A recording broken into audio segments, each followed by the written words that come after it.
What's up, everybody? Welcome back to Yanks to the Cop. We are here for our pre-match West Bromwich Albion, pre-match analysis.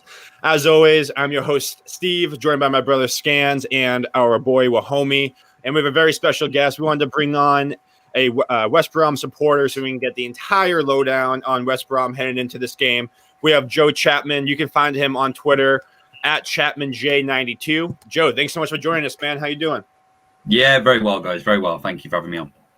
Well, we appreciate it. We need to, now with Big Sam in charge, we need to get the lowdown, need to understand exactly what we're getting ourselves into this weekend. But for everyone tuning in, we appreciate you guys joining us. Let us know your thoughts in the comments. And if you have any questions for Joe, feel free to drop them in there. We'll make sure that we ask them for you. And if you haven't yet, go ahead and hit that like and subscribe button. We really appreciate you guys. But Joe, let's kick it off with you. I want to ask you a couple questions. Going into the summer, obviously you guys, coming up from the championship, made a couple summer transfers. So how are those working out for you guys so far this season? And, those new guys you brought in, what have they added to your team so far? Well, the one thing they, as a club, Albion were really, really keen on doing in the summer was bringing all the loanees back. All the players obviously played a big part in getting the team up. So before loanees, and they were kind of spelt out at the start of the window. Slaven Bilic and the recruitment team said, we want to bring these guys back. So they put all their efforts into signing Callum Robinson, Grady Diangana, Filip Kravinovic, and Mateus Pereira.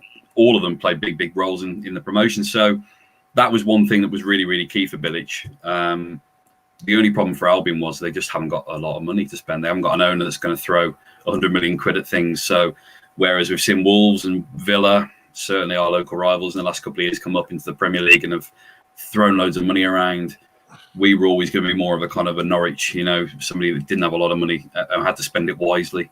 And we have a lot of players who didn't have any Premier League experience at all. I think we've given something like 12 or 13 players Premier League debuts this season. So in terms of where we were last time in the Prem, when we had Foster, Brunt, Morrison, McCauley, Olsen, you know what I mean? Those kind of guys, Darren Fletcher, it's a totally different West Brom team.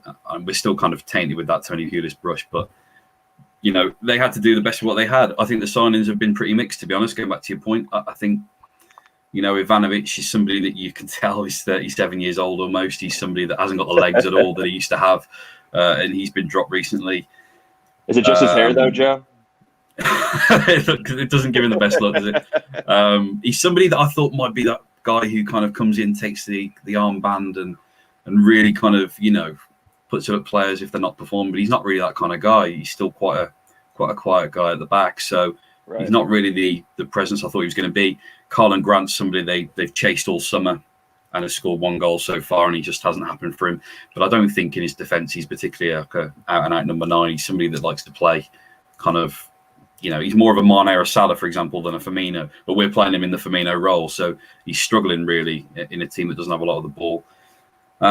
Generally speaking, Pereira, we could talk about Pereira all day. He's been an amazing player for us. He was never a championship level player. He was always somebody that belonged at this level. You could tell that. And they brought him in on a permanent deal, which was always going to be the case. The only other major one really was Diangana, who was still waiting for him to really get up and running in the Prem. My only concern in the summer was that West Ham were happy to sell him. So you got a little alarm bell at the back of your head saying, well, okay, if a potential rival's willing to let him go, then there must be something that they see that we don't at this moment in time. So we're still waiting for him to hit the heights, but he was great last season. Yeah, I want to address the elephant in the room here. Obviously, we saw that Slaven Bilic was sacked about a week ago now, and the appointment of Sam Allardyce seemed to happen right around the corner. But do you think that was a little premature? Do you think Slaven deserved a little more time after that draw to Man City? I'm surprised he wasn't. I'm surprised he didn't go before that, to be honest with you. I think the only thing. Really? Yeah, I think only because, and I love Bilic. He was brilliant to deal with. Really was a really interesting person to have on the patch, and had a really, really good working relationship with him for 18 months. And it just felt like it was getting away from it. I don't think after lockdown Albion ever got going. I think they won about 3 games or 4 games after lockdown. They just about did enough to get up. You look at Leeds. Leeds came up with a bang, and I think they ended up finishing about 10 points ahead of us when for most of the season we were neck and neck. So we really kind of dragged ourselves over the line. If you remember Brentford were right on our tail all the way through. So we we ended up going up because Brentford lost the last couple of games. And then, of course, as I've already said, the window was always going to be really difficult because we just don't have the money to spend. We had a budget to spend what some clubs spend on a single player. So, right. We're immediately on the back foot. And the form, you just didn't have that burst. I remember watching the first game of the season. I remember in the pub with my dad and my brother in between national lockdowns and watching Leeds take on Liverpool at Anfield and thinking, God, we had Leicester the day after. And I think to myself, if we can just have a bit of a go, like the way Leeds have gone, just absolutely fearless, maybe we might get somewhere and we might surprise a few people. We got beat 3-0 by Leicester. So that kind of set you back straight away. The week after that, we beat 5 at Everton. And you think, oh, God, this could be a really long season. And there were some really good performances in between, but the results just weren't there. And they only won 1 game this season under Slaven, and that was against Sheffield United, who were the only team below them. And even that game, Sheffield United missed about 4 sitters. So you were kind of thinking, all right, okay, we've got to get somewhere. Then they got spanked by Palace. They were beaten by Newcastle, who I think are a really poor team. And that Saturday night at Newcastle, I thought they were probably going to get rid of him on the Sunday. And he stayed for the City game. And, of course, nobody expected us to get anything at City. It was going to be like 4-5, 6-0. When Gundogan scored the first goal, that's exactly what I thought was coming. So, to be fair, they never really ever down tools. You see some managers, players, they lose the dressing room. That was never the case with Bilic. It was always...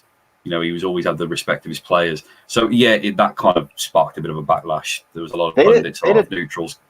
They had a tough opening to the season, though. I mean, they played Leicester, then they played Everton, they played Chelsea, Southampton. I mean, these are all good squads that are in at least the top 5 right now, top 6. Yeah, the frustrating thing for us, though, has been that we've actually played quite well against them, but it's against the teams that we should be beating that we haven't turned up. So we were absolutely awful at Fulham. Lost 2-0 down there. And I know Fulham actually look like quite a decent team now. But you can't keep saying that every week when you're West Brom. You've got to find 3 teams that are worse than you. And Fulham and Burnley, who we drew 0-0 with, are teams you've got to just go and beat if you want to stay in the league. It's simple as that. Yeah. So what are your expectations for the rest of the season? Do you think Sam's going to be able to keep you up for relegation?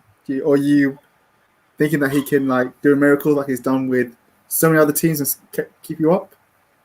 I think it'll be the biggest miracle of his career, to be honest. I really think the thing he's done with Sunderland and Crystal Palace and Everton, I never thought were really properly in trouble. I know you have to steer a ship there, but they all had experienced squads. They all had squads who were in the Premier League for years and years. We're a newly promoted team. I know we had that 8-9 year spell in the Prem last time, but we haven't been in the Prem for a couple of years. So we're coming back into it totally new. Pereira wouldn't get in a Tony Pulis team. Do you know what I mean? It's a really different West Brom. And so in terms of experience, we've got so few players. So he hasn't got a hell of a lot to work with, and we haven't got a lot of money to spend in January. So you're kind of thinking, well, all right, Sam, you might have a couple of players. I'm thinking players like Balassi and Cenk Tosun and James Tompkins, Andy Carroll. All these players have been linked with Albion. They're all kind of Allardyce players. So that he's not going to have a lot to work with. He hasn't got money he can throw at it. So it would be a huge achievement. To the point where he probably would get manager of the year if he kept us up. Honestly. Mm-hmm. Joe, real quick, we have a question from the chat. Gaurav asks, can you ask Joe if they have good chippy and gravy near the Hawthorn? We've got a great curry house near the Hawthorns. I think a lot of away fans will know about the Vine Pub. It's very, very popular with away fans. It's like a Desi pub that do brilliant curries and beers and stuff before a game. Yeah. It'll be amazing the first day that they're back open again for a match. It's going to be absolutely amazing. Yeah. One of those things that are missed, I guess. Oh, huge, honestly. The fans themselves, that's the only weird thing about being in a stadium that's so empty. Because this game at Anfield will be the first game where I've actually been in where there have actually been fans in there since lockdown. So I'm looking forward to just seeing 2,000 Liverpool fans, to be honest. That's, you know what I mean? It's just going to be totally new to me. No crowd noise, nothing. Yeah. Went to Blackburn last season, and in the stadium they had crowd noise. It was so weird. That's the only stadium I've been to where they've actually just had it blaring over the tannoy. But it's huge. You can't underestimate how different it is having fans there and them being absent from games. It really has a big effect. Yeah. Right. Well, I know you talked a little bit about Big Sam taking over. Obviously, you guys lost 3-0 in his first game against Villa, but he was the last person to beat Liverpool at Anfield.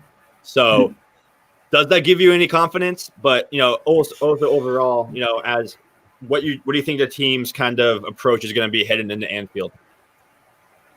I think I'd probably, to be honest, on the subject of beating Liverpool at Anfield, I'd probably take more heart from the fact that West Brom won there in the FA Cup about 2 years ago under Alan Pardew, who, I mean, we shouldn't really even speak his name because he's just absolutely abysmal time at West Brom. And so, that was just, you couldn't even have, honestly, that win, it looks so out of place. Not even just because Liverpool have been so good since and so good before that, but because Allardyce's Pardew's West Brom were absolutely awful. So that one's more recent. I mean, I was even in the away end at Anfield that season. They drew 0-0 in the league as well. So they actually they've not done too badly at Anfield down the years, really. Different West Brom teams. You had that famous Jurgen Klopp, let's celebrate in front of the Kop because they drew 2-2. That's where it all started. Do you know what I mean? That's where it all started.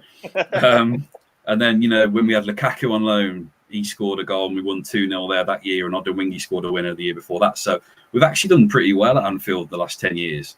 And as I say, it's the bigger boys that we seem to be playing well against. No one saw that Man City game coming. I thought at Man United at Old Trafford, they were robbed. They lost 1-0 with a penalty farce at each end. They were 3-0 up against Chelsea at the start of the season and threw it away. Against Tottenham, they were undone by Harry Kane in the last 2 minutes. So they've actually turned up against the big boys, kind of almost as if to say, well, we haven't got a lot to lose. Let's just have a go. Allardyce doesn't have Wilfried Zaha and Christian Benteke, who had a point to prove that day. So he's going to have to kind of conjure something up from somewhere else. Yeah, I guess I'm just curious. Do you expect Sam to kind of throw in a low block? I think we all kind of see that coming. But, would you expect to kind of go on the counterattack as well? Or just maybe look for some opportunities on a set piece? What are your thoughts on that? Yeah, I think you can probably predict what Sam's going to be like, really. I think he's made it very clear already when he's spoken to the press since taking the job last week that he's going to be aiming for those games where West Brom are expected to go and get some results. They've got Leeds 2 days after Liverpool at home. That's a way more winnable game. Then Arsenal 2 days or 3 days after that at home. So they're immediately got 2 games at the Hawthorns. You think they're good teams, but they're both in the bottom 6, bottom 7 with us. Right. Really, let's be realistic here. We're going to Anfield, haven't lost 3.5 years, whatever. Champions of England, probably win it again. And let's just basically set up shop with 9-10 players behind the ball, and it could be a long afternoon for Grant, who's going to be, if he plays up front, he's going to be chasing lost causes all game. If they can nick something from a set piece, then it gives them a little bit of a chance. But they were so bad in an attacking sense against Villa. They spent most of the game defending with 10 men, but they didn't even. I think they had something like 1 shot on goal, and that wasn't even on target. Over the course of 90 minutes, you can't win games, or never mind get a point from them. So, yeah.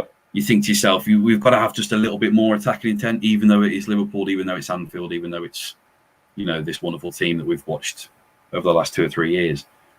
They've just, you can probably expect what it's going to be like. It's going to be up to Liverpool to break them down. I think if you score within 2 or 3 minutes, as Newcastle did, or as Palace did before that, then we could all pretty much pack up and go home. But the longer you held, they held out against City for half an hour. So you kind of think, well, if you can kind of get yourself, just negotiate your way through the game, get yourself to half-time, Magic's 0-0 at half-time, then all of a sudden Klopp's got a question to answer, at the break. And you just keep it as long as possible, as long as you can. Keep yourself in the game. Maybe try and nick something on the break, which would sound very, very unlikely. But, as I say, it can unravel very quickly. If they go to Liverpool and do what they did at Newcastle the other week and concede inside 20 seconds, may as well go home. Look, what's like the go-to formation for you guys? I'm sure things have probably changed under Allardyce, but it seems to me like the teams that get the most when they play against Liverpool are teams that play either a 4-4-2 or play like a 5-4-1 and really clog the wing, so Robertson and Trent can't deliver those passes. I think, yeah, you're right. I think we're kind of working out. I don't think Allardyce had a hell of a lot to work with. He only had 2 days or a matter of hours to work with the team before the Villa game. So he basically just went with the same as what Bilic had gone with the game before at City, which was a 4-3-3, 4-5-1. He's got Pereira back now, so I can see Pereira having a role to play. Mm-hmm. Pereira plays the best as number 10, so he'll probably play with like a 4-3-3, 4-5-1. But for most of the season so far, they have actually played with a back 3. It's just that really? they've played with a back 3, but they've got a couple of those players that would be part of that back 5 who are missing at the minute, who would be Cole Bartley and Connor Townsend. Townsend's been somebody that I didn't expect to take to the Premier League so easily, and he's been one of the better players. He's out for about 6 weeks, and he's been the left wing back, and he's played really, really well there. So they're having to play with Kieran Gibbs, who is like a left back, not a left wing back. So they're kind of having to go with a 4. So yeah, in terms of nullifying Alexander-Arnold and Robertson, I think they've got the work cut out. So just it's in line with my question. So obviously we've got Gareth here asking you who's you got a player called Gallagher. Yeah. How influential will be him?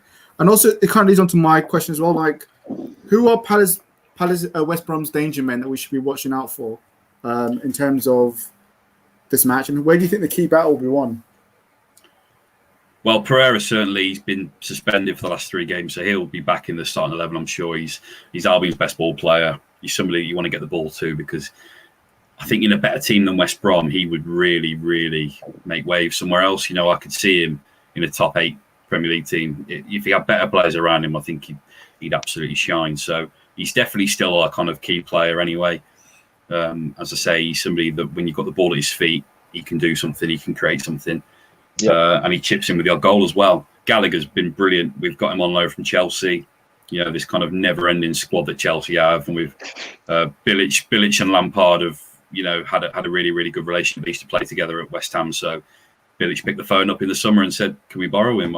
He was on loan at Swansea and Charlton last season in the Champ. So we knew all about him anyway because he'd been playing against West Brom regularly, and they got the deal done. He was supposed to go to Palace. But then you can only sign one player from a team on loan at one time. And Palace, when they found out they could get Batshuayi, went and got Batshuayi. So that freed up Gallagher. And he's come and he's played pretty much every game since he's got here. He's been brilliant. He's box-to-box player. He's a bit of a Lampard type kind of player, actually. I think he's somebody that I think Frank will really, really enjoy working with in the future. He's still a young kid. He's only like 20 years old. I think he could be a Chelsea first-team player in the future. But those two would be my standout. Wow. Yeah, it seems like Chelsea, they could field probably 2 or 3 full teams with just... Oh, yeah. It's pretty wild. So, I mean, this is a question for everybody. When you guys think of it from a Liverpool perspective, we're coming off a really good win against Palace. How are you guys ultimately feeling? I guess it's a little bit more for Andrew and Wahome, but how are you guys feeling going into this game?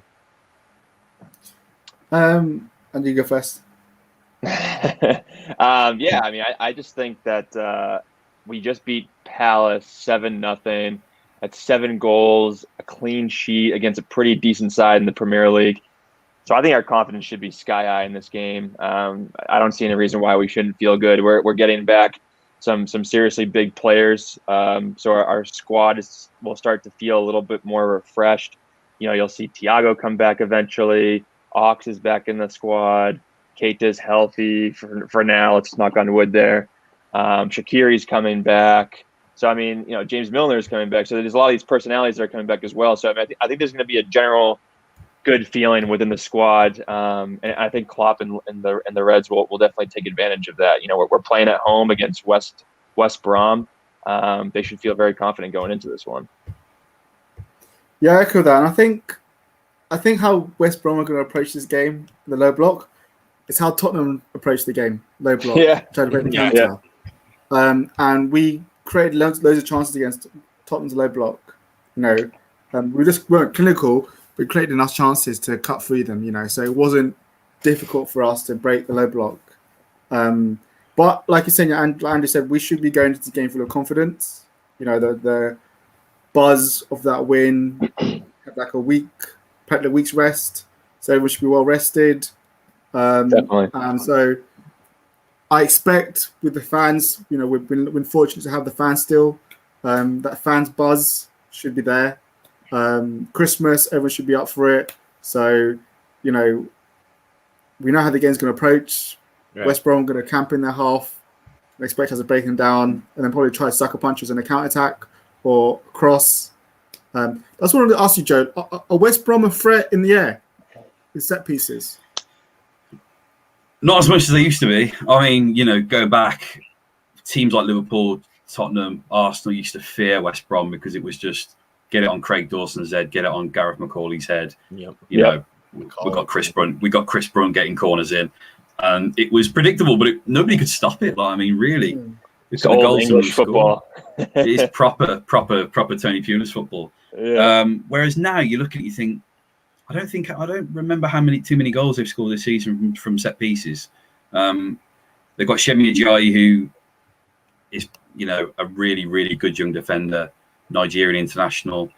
He's going to be a really, really good player, and he's been one of their better players this season.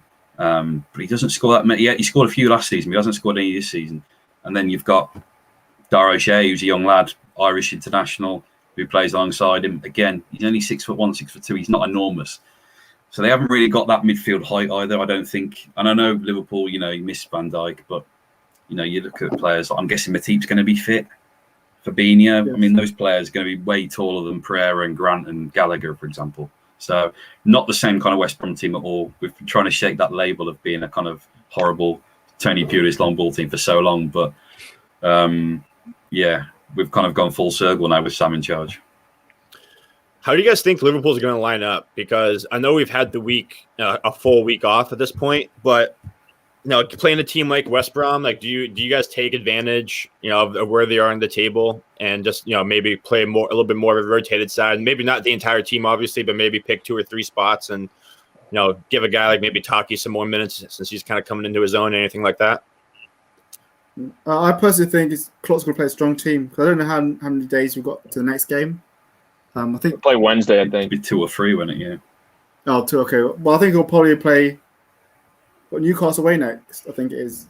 Yep. I think he'll play a strong team tonight on Saturday. I don't think he's going to rest any players. So I reckon it'll be the team that started Tottenham, but with Matip.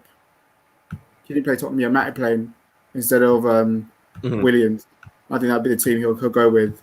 Because I think he'll also think people like Naby, Ox, and stuff are still working their way back for minutes, and they probably can't play too many games in a row.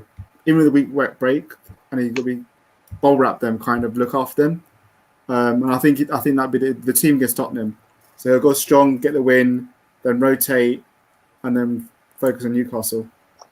Yeah, I think it's going to be interesting. I think that Klopp is going to have a lot of different assets at his disposal. He's going to have, like I mentioned earlier, all these players are returning. So I think defense Wahomey's pretty much spot on. I think he will go with Matip, but I wouldn't be surprised if he decided to rest him for Newcastle against Callum Wilson and instead went with like Reece Williams or Nat Phillips. But I think the midfield is what's going to be interesting for me. I mean, obviously, like we hinted that Sam's going to probably go with a low block, so I think this could be a huge game for Naby. But I could also see Curtis Jones starting. I think it's really going to be dependent on who did well in training this week. If Naby brings it in training, I think he'll get the start. I don't think he would go the full 90, but maybe Curtis Jones gets the start. I mean, Naby had a good game last game. Curtis Jones has been playing well. Whoever deserves it will likely get the start. But I don't see Gini or Hendo being left out of this game. I mean, they're too essential on the side, especially with the cover for the fullback. So, and the front three, I think that maybe we could see someone like Sadio Mane getting a rest. Although he was taken off last game. So I don't know. I mean, maybe Minamino would come in, maybe Ox would get some minutes. I just think Klopp has so much at his disposal now. He's not going to really know what to do with it. So I could see some changes. About 8 days off though. Huh? We had 8 days off. Yeah. So we play again on Wednesday. I think that's enough rest. Yeah, But yeah, I'm sure who it knows? is. Yeah, I think if there is any rotation, it would be whoever is going to be the third midfielder with Genie and Henderson. I think that could be, again, that could be Minamino, it could be Keita, it could be Jones. Hell, it could even be Ox. I do hope that, we're thinking about the bench. I hope we see guys like Shaqiri, Milner, maybe even Thiago. That'd just be a blessing just to see some of those guys on the bench. They don't even have to play, but just seeing them there would be huge. One of the questions I had for you, Joe, is we talked about you guys not being too dangerous in the air. So where have your goals been coming from? Do you guys play through the middle? Do you like to get it out to your wings and kind of attack from the wing spot, or how have you guys gotten the few goals that you've gotten? Yeah, I was going to say we don't score many. I'm trying to think recently. Actually, do you know what? You go back, I think the last however many goals have been scored now. Conor Gallagher got a couple from inside the box.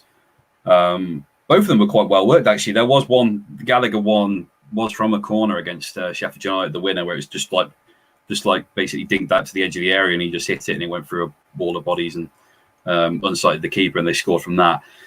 There's a really nice goal against Palace that they scored, which he scored. They scored a really nice goal actually against Newcastle. They just don't score many. I don't think off the top of my head, apart from the Newcastle game, apart from the Chelsea game at the very start of the season where they went 3-up, I don't think they've scored more than a goal in any game. So, immediately there's your problem.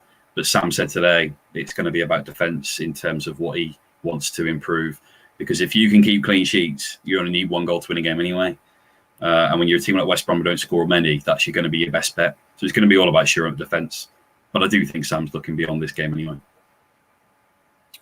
Is there someone that you have, like when you, from outsider's perspective, when you look at Liverpool? I know obviously we know the talent that we have is pretty good, but is there maybe one or two players that you're like, if we can shut these two guys down, or if we can shut these guys down, we may actually have a chance?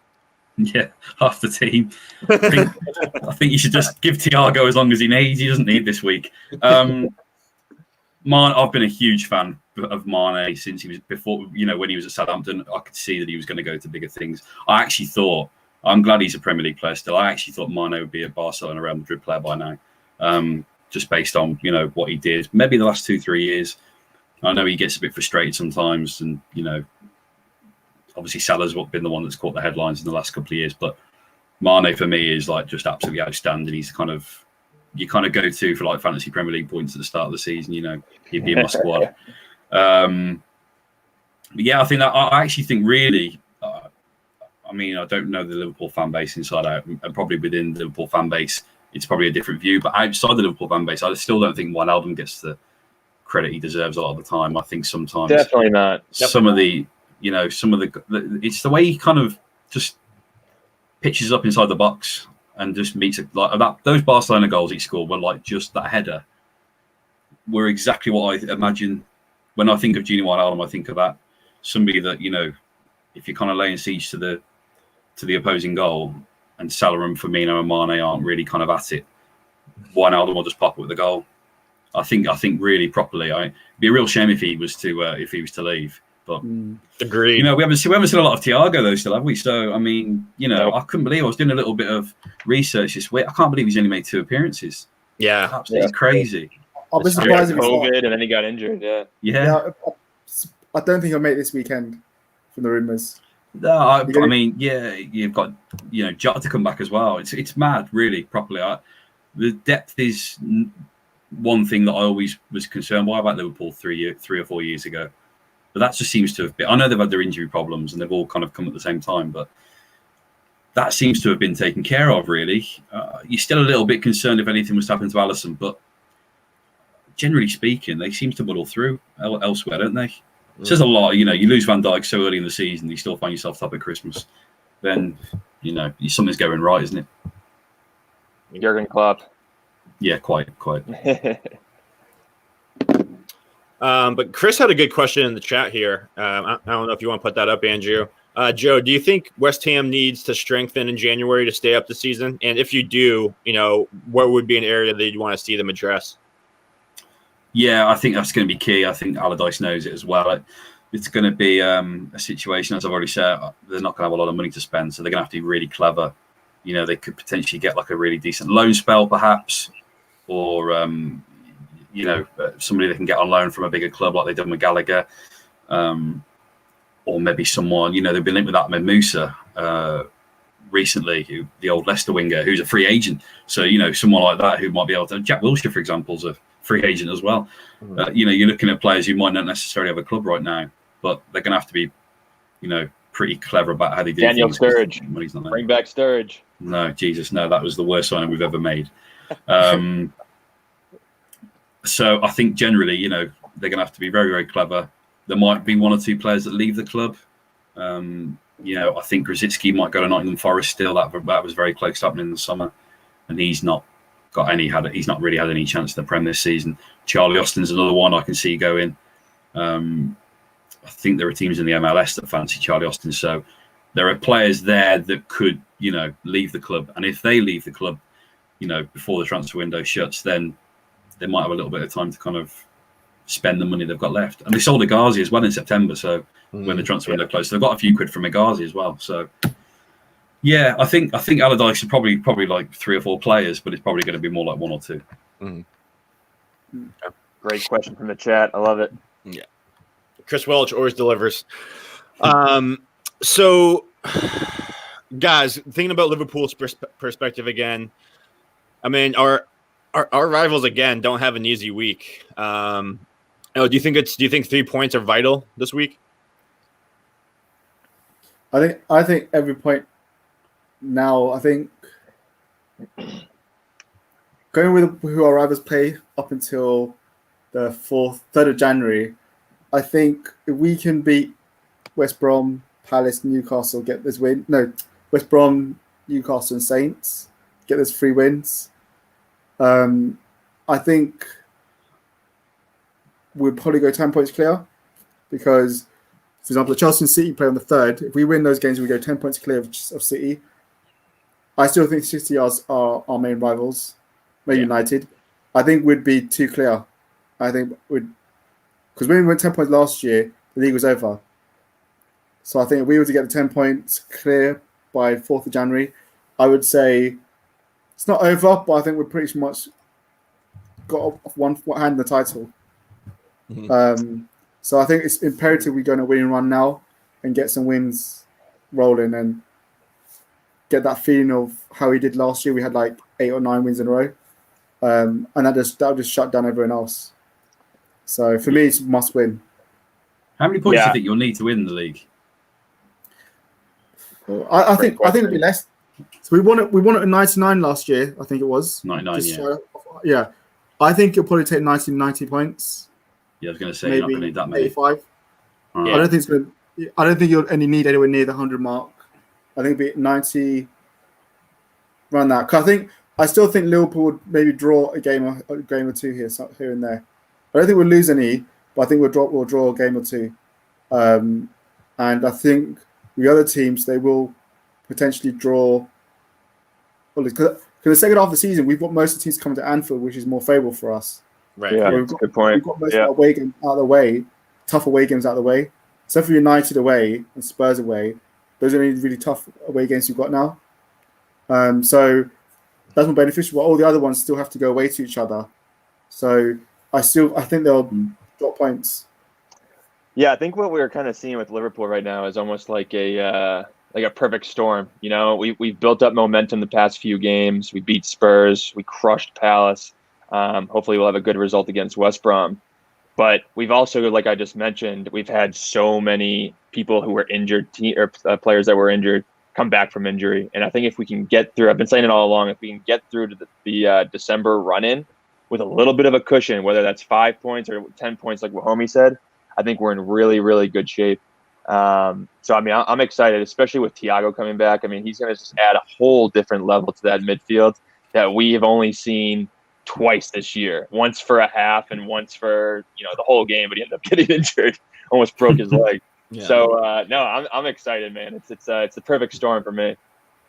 Yeah, I don't think it's a must win. Like in terms of it's a must win in sense of like you just don't want to lose to a team 19th in the table. But other than that, like I just think the most important thing is when we get into January, just having a lead. Like even if it's only 3 points, something like that.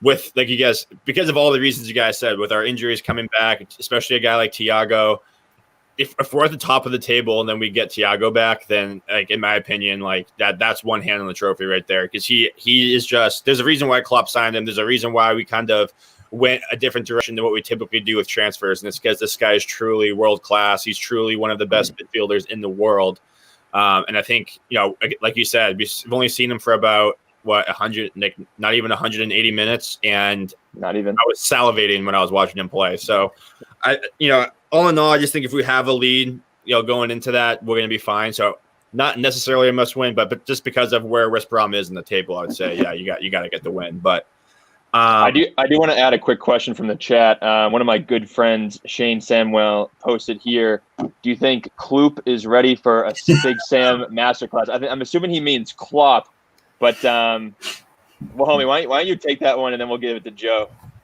Yeah, I think he was. Look, I think I said before, like we all know how Sam Allardyce is going to play. Like, there's no secret, and and I don't think any different to how Mourinho sets up. So I think it's probably difference. Maybe Mourinho plays more on the counter attack with Son and Kane, but with how Sam Allardyce is going to set up, he's going to know it's going to be 2 lines of 4, banks of 4, and for us, it's just going to be patient, just passing the ball around side to side, and then trying to break them down. So I think he'll be ready for that, because I think he'll know exactly how they're going to play. It's going to be exactly how Tottenham did. So I don't think it's going to come as a surprise. I think the only surprise would have been if West Brom were like the old West Brom, where they were big in the air and they've got loads of crosses in the set pieces. Tony Pulis. That would be a challenge, because of, even though we're good in the air set pieces, it'd still be like a proper fight in that sense. That's why I asked the question. But I think he'll just know it's going to be like probably like 70% Liverpool possession, 75, probably more, yeah. And then West Brom just, I was happy to get a point, just saying that the 2 lines of 4. So it'll just be us being patient. So I think he's ready for it. Joe, I can confirm we haven't got Kane and Son as well, or any equivalents. So yeah, in terms of pace, yeah, it's a very different West Brom team, as I say. Grant will play. I think you've got Callum Robinson as well, who's the only other real player I think could play. Hal Robson can't, who's still injured. So I think you've got Grant, he's got quick, he's got a turn of pace, but we just haven't seen enough of it really so far. And that is ultimately to do with the midfield as well. You've got to actually support your players and supply your attackers. So that's been a real struggle for them this season. And Robinson is somebody that I think knits the play together better. He's somebody that drops into pockets and picks the ball up, and he scored a couple of really, really good goals against Chelsea as well. So he would be he's a little bit taller than Grant as well. I think just generally he'd be more of a physical presence. He would be my option to go to over Grant in this situation, this kind of game, because I do think that Grant could end up kind of losing his way in games like this. And the ball just keeps coming back. We saw it the other night against Villa. When you've got ball players like McGinn and Douglas Luiz and Grealish, and the ball just keeps coming back. So all the defenders can do is just clear their lines, and Grant just watches it go over his head, chases defenders down. So he's wearing himself out. And meanwhile, the defenders are playing around him, giving the ball back to Douglas Luiz, Grealish and McGinn. And that was the pattern of play for pretty much the whole game. And that was intensified when Albion went down to 10 men as well. So they're going to have to work on that, really, kind of actually the kind of the way they play through the lines. I think perhaps not against Liverpool. That you've got to be a bit realistic, but I think midfield is going to be a concern for me, really, because they haven't got Livermore. He's suspended.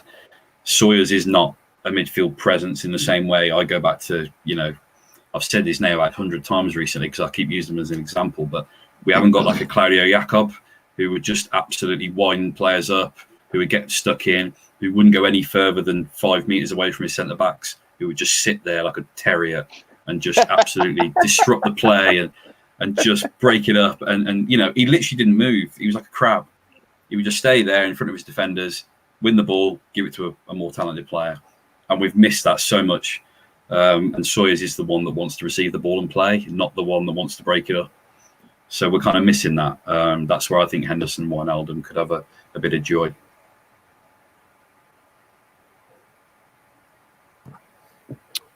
Cool. Well, let's if you guys don't have any other questions, let's get right into the predictions. Another last question: who do you think is going to be our key for this weekend? I think it's going to be Naby Keita. Naby Keita, I think he's going to get the start. I think he's going to show in training that he's going to beat Jones to the starting 11, and especially against a low block. I think he has the better potential to get through that low block. I think another key is going to be the fullbacks. I think the fullbacks, if Big Sam does not prevent our fullbacks from getting forward, then West Brom, I think, is in big trouble, because that's going to open up the midfield so much. It's going to move around the defenders, and that'll just enable the Naby Keita to do his thing. I think this is if Naby Keita does get the start, I think it's a massive, massive game for him. We saw glimpses of what he can do against Crystal Palace. I think he needs to continue that. I think he needs to get his games. I think he needs to build some consistency. I would say Salah, because I think after all the hoorah of what was going on this week, the rubbish, then he posted that photo on Instagram with him smiling, looking happy.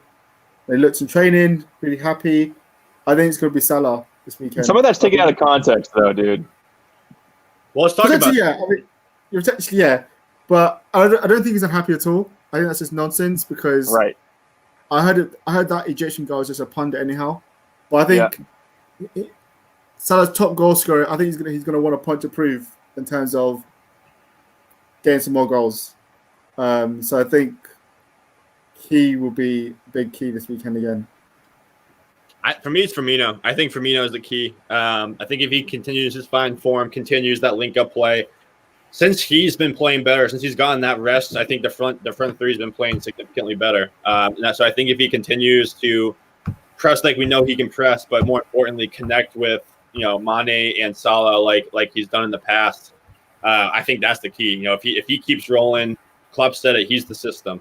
So if he keeps that up, we're gonna be a tough team to beat for sure. But going back to Salah, I agree. I don't think it's anything. Like, if it was anything, for me, it was just a way for him to get more money. He's only on like 220K, and I know people of his stature are more closer to that 300K level. So I wouldn't be surprised, because you think about it, Barcelona and Real Madrid now are step downs for him in terms of competition wise. But when you think about, like, the only reason why he'd go there would be for marketability. That's really the only plus for him to go there.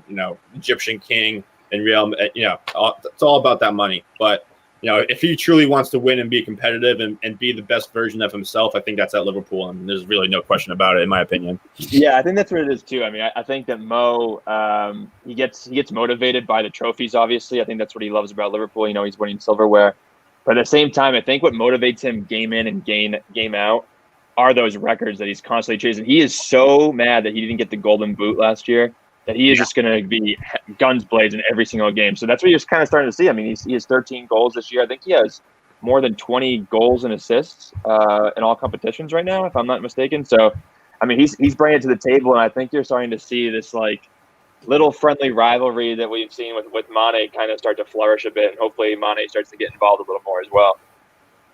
I think it'll be Mane, personally. I think, only going by what I've seen of West Brom this season, which is every game, I really, really like Darnell Furlong. I think he's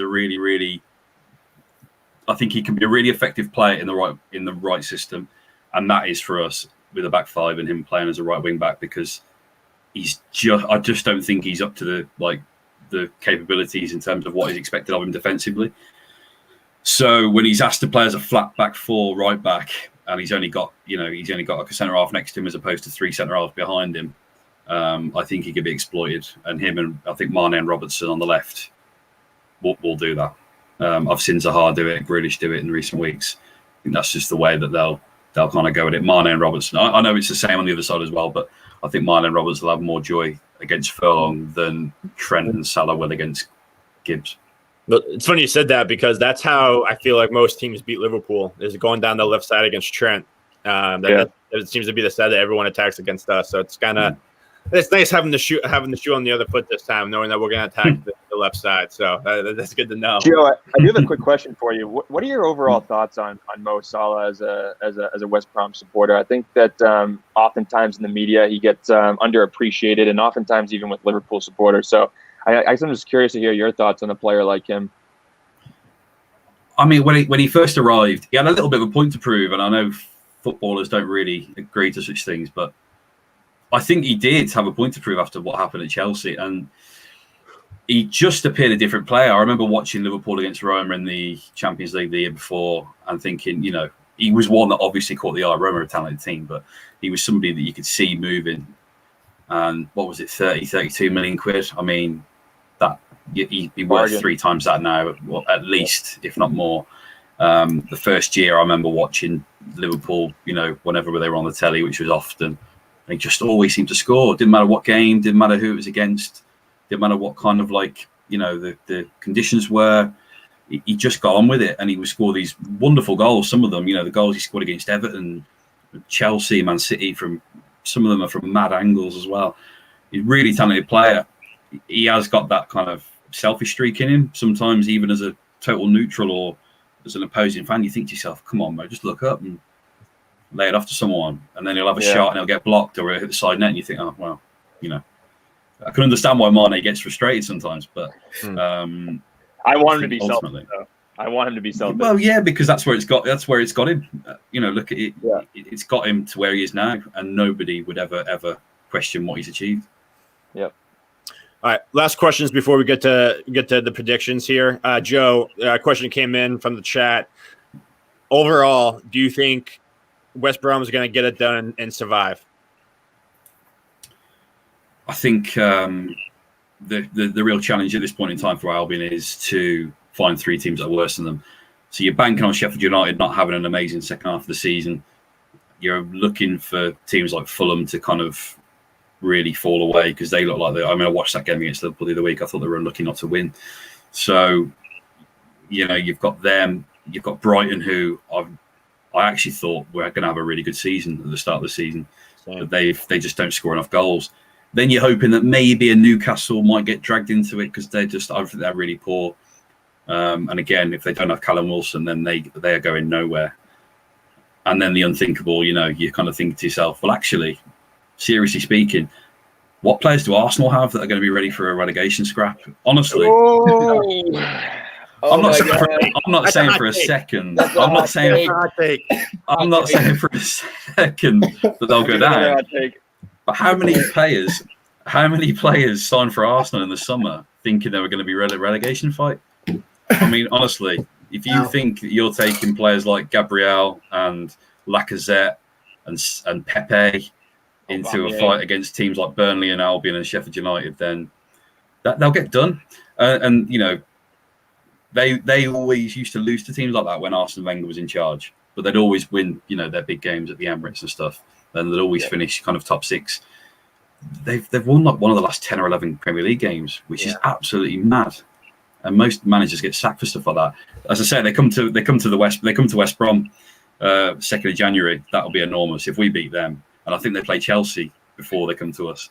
If we beat them, then it could be curtains for them, honestly, because I don't know. They've got 14 points. It's crazy to think we're even talking about this. They probably need about 20, 22 points to stay up. Joe, my friend Shane in the chat is a huge Arsenal supporter, and this is his thought about you. There was some mind games from Allardyce in the press conference today about them being a relegation rival. He's a master of it. In all seriousness, I can't for the life of me see Arsenal going down. I don't believe there's a club that's too big to go down, but I still think Arsenal have got enough. Going back to West Brom, I'm finding it difficult.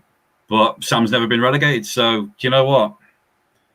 If they sign 2-3 players in January and shift a couple of players they don't want, you never know. I think it's going to be like an all-time low in terms of what you need to stay up there. I think it's going to be like we were talking about points to win the league. I think to stay up, I think you're going to need 33, 34 points because I think it's going to be a scrap. It is. Can you imagine, though, if Kieran Gibbs sends Arsenal into relegation? Yes, another hot take. That's courtesy of our friend Chris Welch. I saw that in the chat. I wanted to bring it up. But all right, let's wrap this up, though. Let's go to our scoreline predictions here. Let's go right around the clock. Let's start with you, homie. Why don't you kick us off? What do you think? I'm going to go 4-0. Woo! Wow. Ass kicking fiesta, huh? Okay. 4-0. That might be a hot take, too. I think it might be. You love that. I'm loving the hot takes Pretty today. confident. I actually think it's going to be quite the scrap. I think the Big Sam's going to rile up the players. You know, you're going against the champions in their house. He was the last one to win at Anfield. He knows what it takes. I'm going with 2-0. I think we're going to keep a clean sheet. We'll get the job done. Maybe a goal at halftime or just after halftime, and that forces West Brom to come out a little bit, and we'll nag one at the end. But 2-0 for me. Yeah, I think anything less than 7 is an improvement. I think actually I agree with Homie. I think it'll be 4-0. I'm going to go 4-0. I think unlike Man City the other week, who had their chances, and I mean Sam Johnston was amazing for us in goal, and he helped us get the point in the last couple of minutes with some amazing saves. But ultimately, I just don't think that Liverpool will have that problem in terms of the chances they create and converting them. I think it'll be very, very comfortable. I think it'll be 4-0. Yeah, I actually agree with Scans. I think it's going to be 2-0 as well. I think Bobby Firmino gets back on the score sheet again, keep up his fine form. But, you know, one thing that we've actually talked about a lot on this podcast and talk about it today, but I think first goals are going to be huge again, because if West Brom finds a way to get one past us and get the first goal, then obviously, Big Sam's going to take a page out of Mourinho and just put 10 guys, 11 guys behind the ball at all times. And that could spell trouble for us. So it's just going to be interesting. The longer this game stays tied, the better it is for West Brom. And just, again, like one simple counterattack could do it. But all in all, I just think our overall quality will just be too much. I think all three phases we out quality West Brom. So I think we'll find a way to get it done. It'll be 2-0, maybe one for Bobby Firmino, and who knows? Maybe even a Trent free kick. I don't know. We'll see. But should be an interesting one all the way. We got a few days until it kicks off. We'll be back for the post-match reactions immediately after the game with our boy Mitch from the Copite. But Joe, thanks so much for joining us, man. I really appreciate it, and we'll definitely have you back for the second leg. Yeah, absolutely, guys. Yeah, thank you for having me on. Very Merry Christmas to you all. Yeah, you as well, and all the supporters out there who chimed in. We really appreciate you guys. Go ahead and hit that like and subscribe button if you haven't. But otherwise, be back for our live broadcast of our post-match reactions, hopefully after another 3 points for the Mighty Reds. So, up the Reds. Merry Christmas, boys. See you all next time. Thank you very much. Merry Christmas, old boys. Merry Christmas.